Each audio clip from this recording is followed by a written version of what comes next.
नमस्कार। के भक्ति चैनल में आपका स्वागत है। आज हम आपको सुनाने जा रहे हैं खाटू श्याम की कथा। खाटू गांव में किसे मिला बाबा का सिर, बाबा के शीश की पूरी कथा। तो आइए हम शुरू करने जा रहे हैं। जो खाटू गांव आज पूरे भारत में प्रसिद्ध है, उसकी कथा। आज से लगभग 1000 साल पहले यह महज एक साधारण गांव था। यहाँ के लोग खेतीबाड़ी करते और अपने मवेशी चराते जिंदगी के सामान्य दिनचर्या में व्यस्त रहते थे। किसी को पता नहीं था कि उनकी धरती के नीचे एक ऐसा रहस्य छुपा हुआ है जो पूरी दुनिया की आस्था को हिला देगा। गांव में रहने वाला एक सामान्य किसान किशन लाल था। उसके पास एक सफ़ेद गाय थी जिसका नाम धौलरी था। धौलरी अच्छे दूध के लिए पूरे गांव में प्रसिद्ध थी। किशन लाल हर सुबह उसे चराने के लिए गांव के बाहरी हिस्से में ले जाता था। लेकिन कुछ दिनों में एक अजीब सी बात हो रही थी। जब भी धौलरी खेतों के एक खास हिस्से पर पहुंचती तो वह अचानक रुक जाती और उसके थनों से अपने आप दूध बहने लगता। यह केवल उसी जगह पर होता था, एक छोटे से टीले के पास जहां सफ़ेद बालू पत्थर बिखरे पड़े होते थे। पहले तो किशन लाल ने सोचा कि शायद गाय बीमार है। उसने गांव के पशु चिकित्सालय को दिखाया, लेकिन धौलरी बिल्कुल स्वस्थ थी। फिर भी वही घटना रोज होती रहती। जब वह बात गांव में फैली तो लोग तरह तरह की बातें करने लगे। कुछ कहते थे कि कोई अशुभ संकेत होता है, कुछ कहते कि जमीन के नीचे कोई खजाना दबा है। लेकिन गांव के एक सबसे बुजुर्ग महिला 85 साल की दादी माँ सुमित्रा ने कुछ और ही कहा। जहाँ गाय यूं ही अपने आप दूध देती, उन्होंने अपनी कांपती आवाज़ में कहा कि वहाँ भगवान का कोई संकेत होता है। हमारे पुरखों ने कहा कि जब धरती माँ कुछ बताना चाहती है तो वह अपने निर्दोष प्राणियों के माध्यम से संदेश भिजवाती है। गांव की मुखिया राम सिंह चौहान ने सभी ग्रामीणों की एक सभा बुलाई। लंबी चर्चा के बाद तय हुआ कि उस जगह की खुदाई की जाए।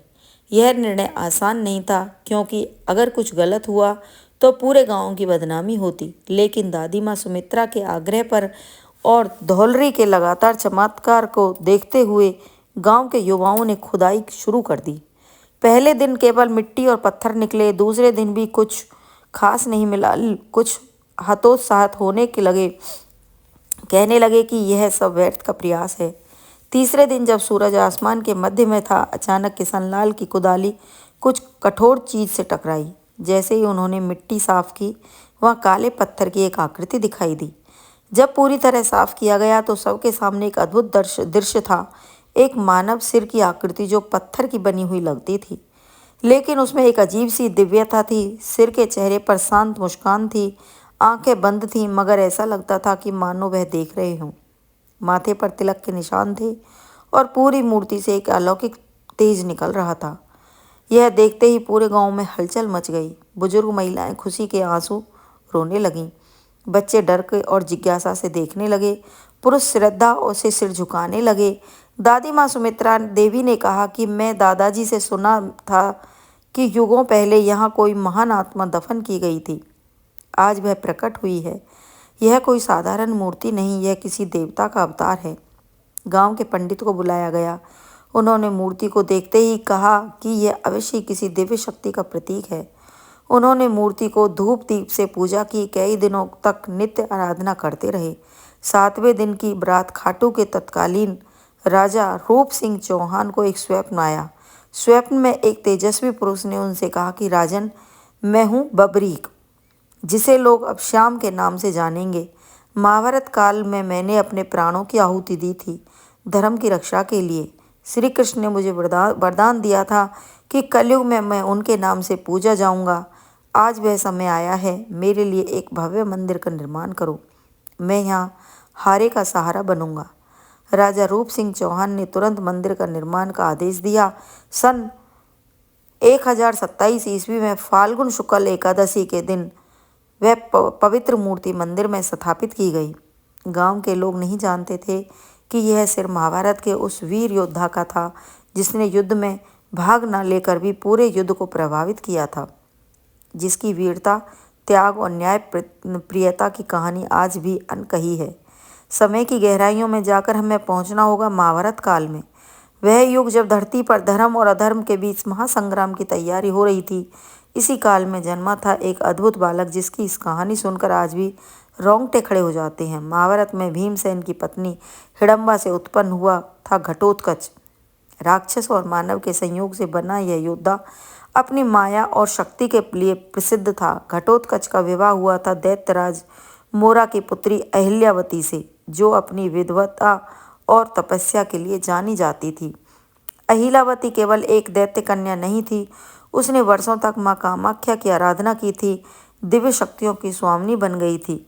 उसे भविष्य दिखाई देता था। वह जानती थी कि उसके गर्भ में जो संतान जन्म लेगी वह कोई साधारण बालक नहीं होगा। जब बबरी का जन्म हुआ तो आसमान में अनोखे चिन्ह दिखाई दिए। पक्षी अलग तरह से गा रहे थे, हवा में दिव्य सुगंध फैली हुई थी और जंगल में सभी तरह के जानवर शांत हो गए थे।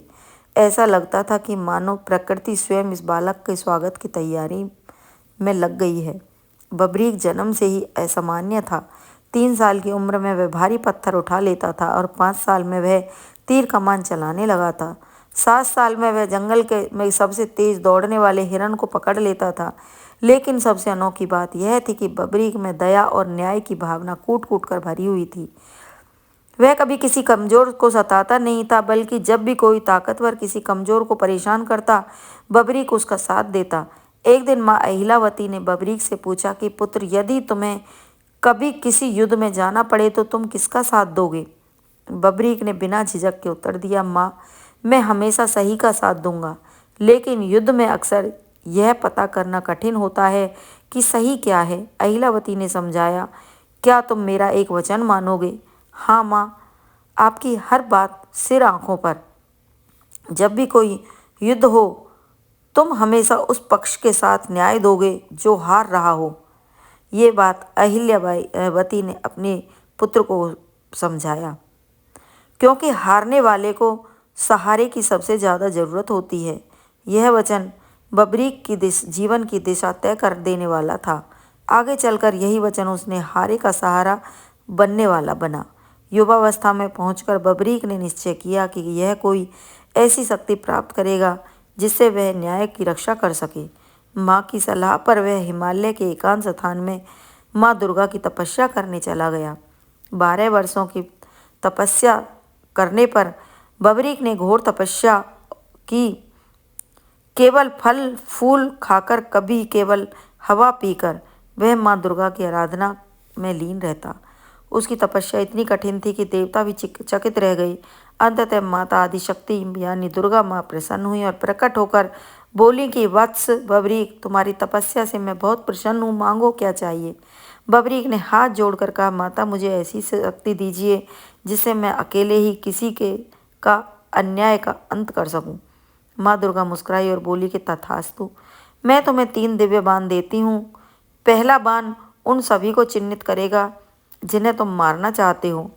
दूसरा बाण उन सभी को चिन्हित करेगा जिनकी तुम रक्षा करना चाहते हो। और तीसरा बाण उन सभी को नष्ट कर देगा जो पहले बाण द्वारा चिन्हित हैं। यह बाण कोई साधारण अस्त्र नहीं थे, इनमें दिव्य शक्ति थी। जब महाभारत युद्ध की तैयारी हुई तो बबरीक ने भी युद्ध में जाने का निर्णय लिया। उसके पास 3 दिव्य बाण थे, एक दिव्य धनुष था और सबसे बढ़कर माँ का वचन था कि वह हारने वाले के साथ देगा। बबरीक जानता था कि इस युद्ध में उसके ही परिवार के लोग आमने सामने हैं। एक तरफ उसके पितामह हैं भीम और पांडव, दूसरी तरफ कौरव। लेकिन उसके लिए यह एक पारिवारिक युद्ध नहीं था, वह धर्म और अधर्म के बीच का संघर्ष था। भगवान श्री कृष्ण सर्वज्ञ थे, वे जानते थे कि यदि बबरीक युद्ध में भाग लेगा तो क्या होगा। बबरीक पहले हारने वाले के पक्ष का साथ देगा, उसके बाद आने से वह पक्ष जीतने लगेगा, फिर वह दूसरे जो हार रहा है उस पक्ष का साथ देगा। यह प्रक्रिया तब तक चलेगी जब तक सिर्फ बबरीक ना बचे, उसका परिणाम होगा सभी योद्धा मर जाएंगे लेकिन बबरीक जीवित रहेगा। यह धर्म स्थापना का उद्देश्य नहीं था। श्री कृष्ण ने एक वृद्ध ब्राह्मण का रूप धारण किया और बबरीक के मार्ग में प्रकट हुए। तब उनसे बोले कि वत्स, कहाँ जा रहे हो? उन्होंने पूछा, आदरणीय ब्राह्मण जी। बबरीक ने सम्मान में उत्तर दिया, मैं कुरुक्षेत्र जा रहा हूँ। वहाँ महान युद्ध हो रहा है, किंतु तुम्हारे पास तो केवल 3 बाण हैं। कृष्ण ने आश्चर्य से पूछा, इतने बड़े युद्ध के लिए यह कैसे पर्याप्त है? बब्रिक मुस्कुराया, आदरणीय, यदि एक बाण से काम हो जाए तो बाकी 2 व्यर्थ हैं, और यदि 2 से काम हो जाएगा तो तीसरा व्यर्थ है, और यदि तीनों का प्रयोग करना पड़े तो समझिए कि सारा संसार ही समाप्त हो जाएगा। श्री कृष्ण ने बब्रिक की शक्ति की परीक्षा लेने के लिए कहा, यदि तुम इतने महान धनुर्धर हो तो इस पीपल के वृक्ष के सभी पत्तों को एक साथ भेद कर दिखाओ। बब्रिक ने आंखें बंद करके ध्यान लगाया। उसने पहला बाण छोड़ा। बाण ने तुरंत पेड़ के हर पत्ते को चिन्हित कर दिया और फिर श्री कृष्ण के पैर के चारों ओर मंडराने लगे। यह बाण मेरे पैर के चारों ओर क्यों घूम रहा है? श्री कृष्ण ने पूछा। क्योंकि आपके पैर के नीचे एक पत्ता है जिसे मैंने देखा नहीं था, बब्रिक ने कहा। कृपया पैर हटाइए, नहीं तो बाण आपके पैर को भी भेद देगा। श्री कृष्ण चकित रह गए। उन्होंने वास्तव में एक पत्ता पैर के नीचे दबा रखा था। जैसे ही उन्होंने पैर हटाया तो बाण ने उस पत्ते को भी भेद दिया। अब श्री कृष्ण समझ गए कि बब्रिक की शक्ति वास्तव में ही असीमित है। उन्होंने कहा कि वीर बब्रिक, युद्ध से पहले महान योद्धा को दान देना आवश्यक होता है। क्या तुम अपना शीश दान करोगे? बब्रिक ने संदेह से पूछा, कोई साधारण ब्राह्मण इतना बड़ा दान नहीं मांग सकता। आप कौन हैं? तब श्री कृष्ण ने अपना दिव्य रूप प्रकट किया। चारों ओर तेज फैल गया। आकाश में शंख की ध्वनि गूंजी और देवता पुष्प बरसाने लगे। प्रभु, बब्रिक ने सिर भक्ति में सिर झुका लिया। आपकी आज्ञा शिरोधार्य है, लेकिन एक अंतिम इच्छा है। कहो वत्स, मैं यह महान युद्ध देखना चाहता हूँ। श्री कृष्ण ने बब्रिक को वरदान दिया कि तुम्हारा शीश एक पहाड़ी पर रखा जाएगा जहाँ से तुम पूरा युद्ध देख सकोगे, और कलयुग में तुम मेरे ही नाम से अर्थात श्याम नाम से पूजे जाओगे। तुम्हारी शक्ति, तुम्हारा त्याग, तुम्हारी न्यायप्रियता हमेशा के लिए अमर हो जाएगी। बब्रिक ने प्रसन्नतापूर्वक अपना सिर काटकर श्री कृष्ण को समर्पित कर दिया। श्री कृष्ण ने उस सिर को अमृत से सींचा और उसे एक पहाड़ी पर स्थापित कर दिया।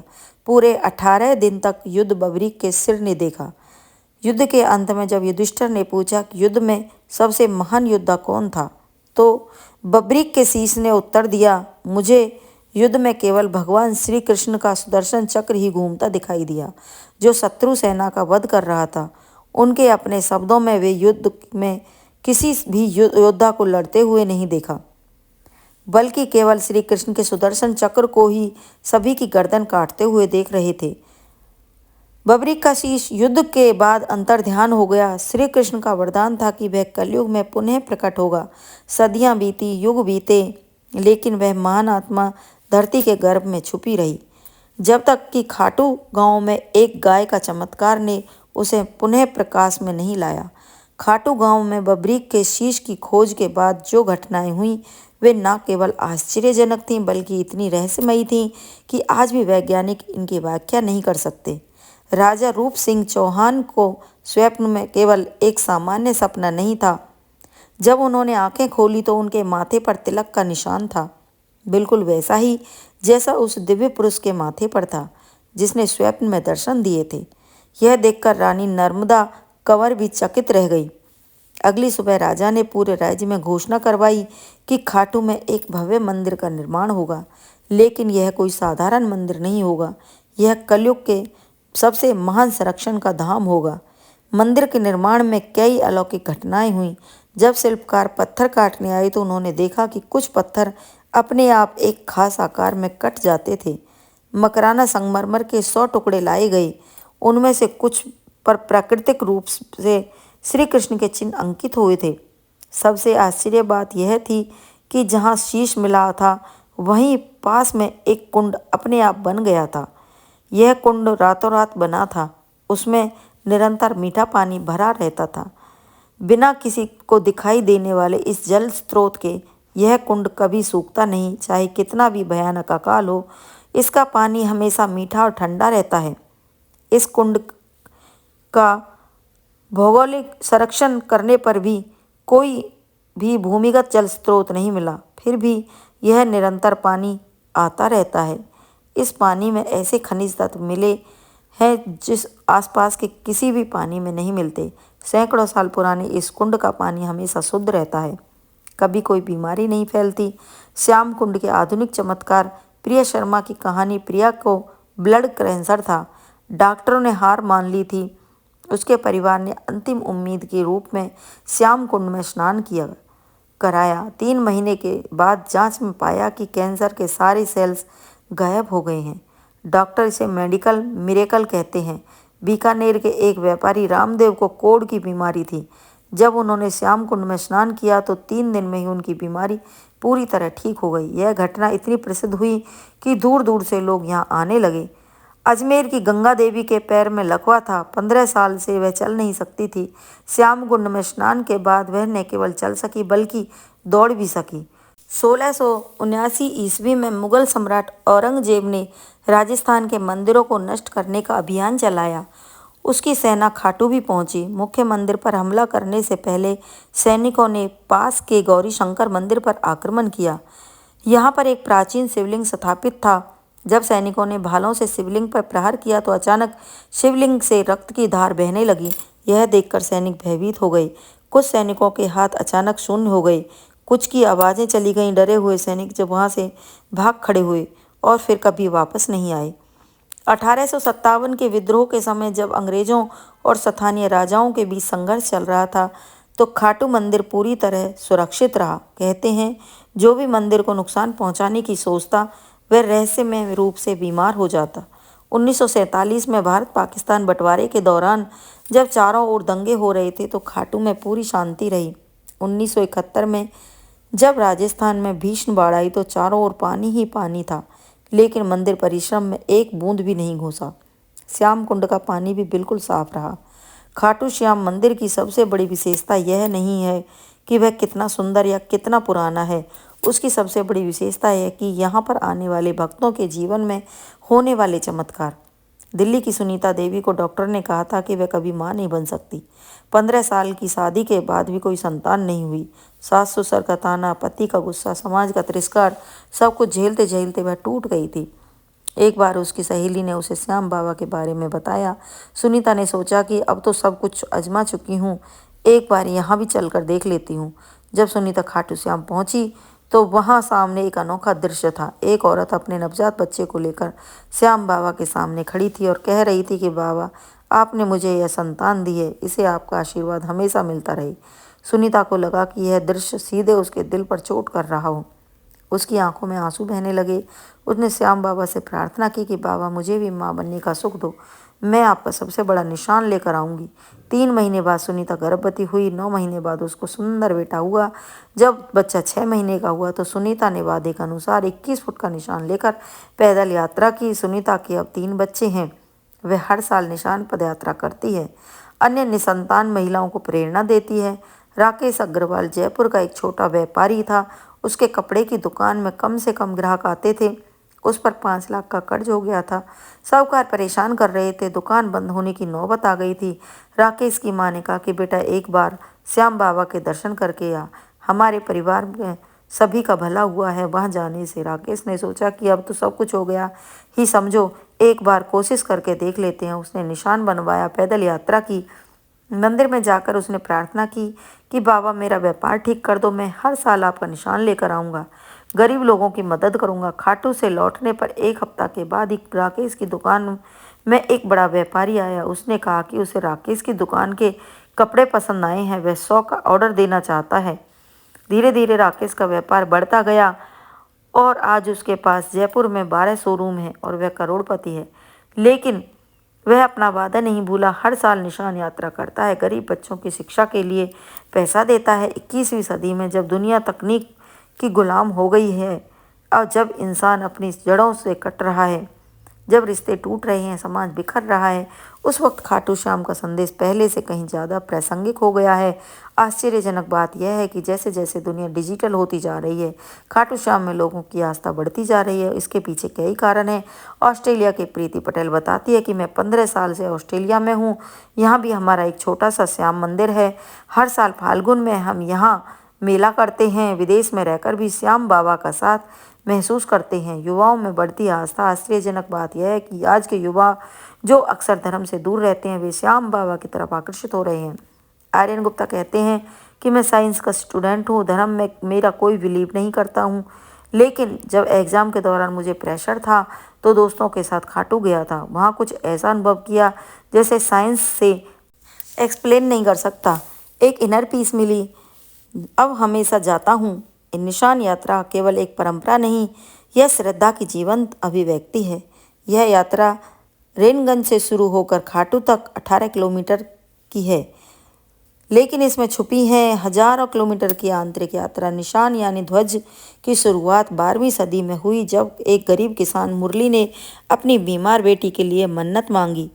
उसके पास चढ़ावे के लिए कुछ नहीं था सिवाय अपनी पगड़ी के कपड़े के। उसने उसी कपड़े का एक छोटा सा झंडा बनाया और श्याम बाबा को चढ़ाया। उसकी बेटी ठीक हो गई। तब से निशान चढ़ाने की परंपरा शुरू हुई। बाबा श्याम का मुख्य संदेश हारे हुए को कभी हारा ना समझें।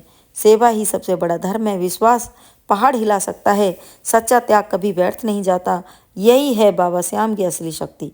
वे हर युग में, हर काल में, हर परिस्थिति में हारे का सहारा बनते हैं।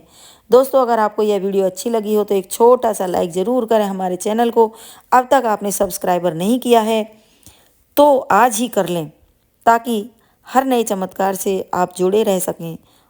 कमेंट में जय श्री श्याम लिखना ना भूलें। हो सके तो शेयर भी करें और ज़्यादा से ज़्यादा कमेंट करें। जय श्री श्याम। बोलो खाटू नरेश की जय। अगर आपको मेरी वीडियो अच्छी लगे तो लाइक सब्सक्राइब करना ना भूलें। जय श्री श्याम। जय खाटू नरेश की जय।